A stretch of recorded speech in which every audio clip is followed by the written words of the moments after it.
Hello everyone, my name is Havian and today I'll be showing you some gameplay that I recorded for Sword Art Online Alicization Lycoris, and I'll be sharing my hands-on impressions. After seeing so many gameplay videos, developer walkthroughs and updates of Alicization Lycoris, I felt like I needed to get my hands on the game for myself just to see if there's more to it than what was already shown. So I took a trip down to the Bandai Namco offices last week just to give the game a try. I was hoping that I'll get to try the more polished version of the game that the developers were using in their previous stream, but instead it seems to be the same as their very early event build that was playable at Tokyo Game Show last year. So after seeing that, I wondered, is there really a need for me to make another video about it? But surprisingly, now that I've had a chance to play it for myself, I found out a lot more about the game than I expected. I had access to the game for roughly 3 hours, so that gave me more than enough time to dig into it and understand how things worked. And now that I've tried it, I can say that if you've seen gameplay from other places and you thought the person playing it didn't know what they were doing, don't blame them at all. The 10 to 20 minutes they probably had to play it was definitely not enough time to really get a feel for how everything works. In this build's current state, it feels like you need to go out of your way to understand how the gameplay works, and it's probably why they made it so in this version you don't actually die when you lose all of your health. Since if they didn't enable God mode and you tried to play this while having no idea what you were doing, you would die very fast. So firstly, based on the time that I've spent with the game, I can say that the combat system is good, but it's also very clunky and slow when you first start playing. It's pretty hard to understand why they went for a combat system that does seem slow paced at first if you haven't actually tried it for yourself, but when you learn what to do, the combat becomes much faster and your choices will be more reactionary and meaningful. It also has the potential to have the best melee combat in the Sword Art Online games, but that's if they give it enough polish before release.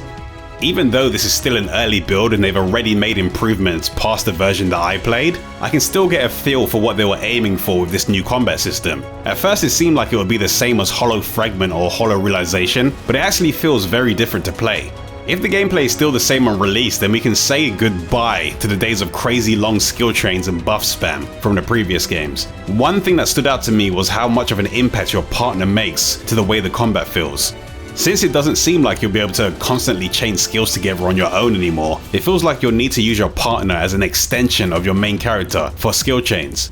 As I mentioned in the previous video, when you and your partner use sword skills one after another within a short time frame, it will trigger a chain burst that will deal additional damage. If you then continuously use sword skills, you can increase the levels of the burst and increase its damage.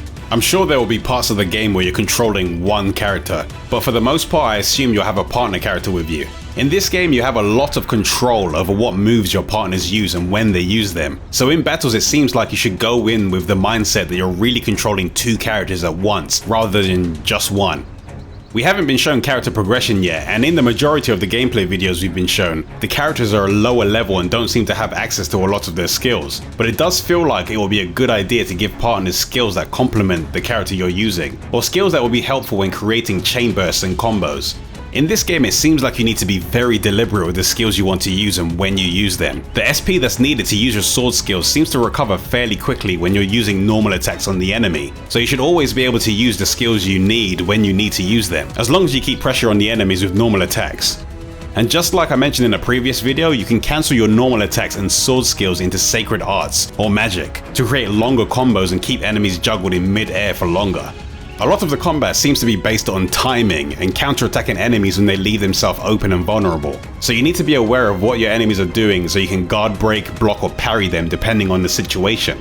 Blocking an enemy's attack will reduce the amount of damage you take drastically, but if you attempt to block an attack that has guard break properties, your guard will be broken, leaving you vulnerable for a few seconds. You can also dash to evade attacks, but another method is using a parry. If you tilt the movement stick forwards just as an enemy's melee attack is about to hit you while blocking, you'll parry their attack and throw them off balance. This will open up opportunities for a counter attack and will increase your arts gauge, so you can pull off powerful finishing moves.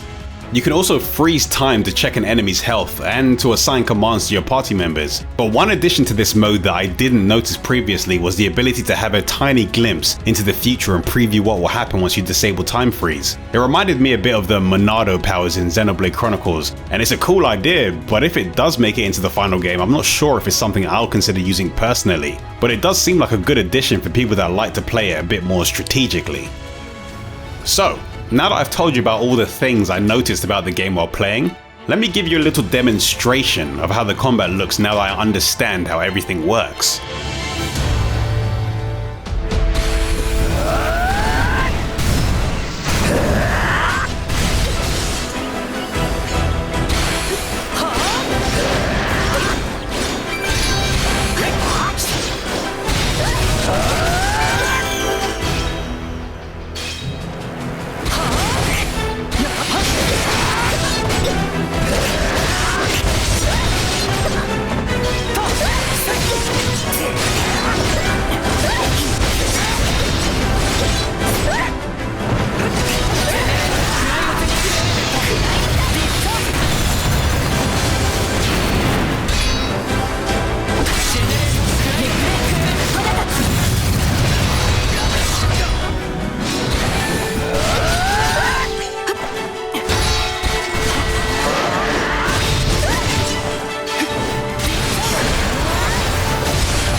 Once you get the hang of the basic controls and understand what the skills do, the combat system really does come together and battles flow as you'd expect them to.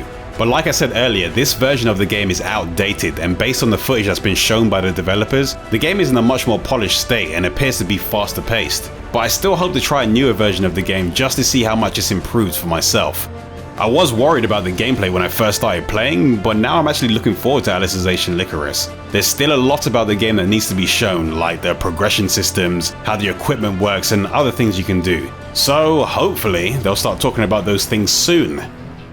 But that's all from me today. I did spend quite a while playing the game, so I do have more gameplay that I'll be showing you very soon. So if you want to be the first to see those and other anime, action games and RPG videos, then remember to subscribe and click that bell to receive notifications. And if you did enjoy the video, then a like would be appreciated. I'll also be posting a few gameplay clips on Twitter, and feel free to join my Discord community server to talk about Sword Art Online, anime, and RPGs with the rest of the community. The links to everywhere you can find me will be in the description. I'll be making some new videos very soon, but until I make those videos, I'll see you all later.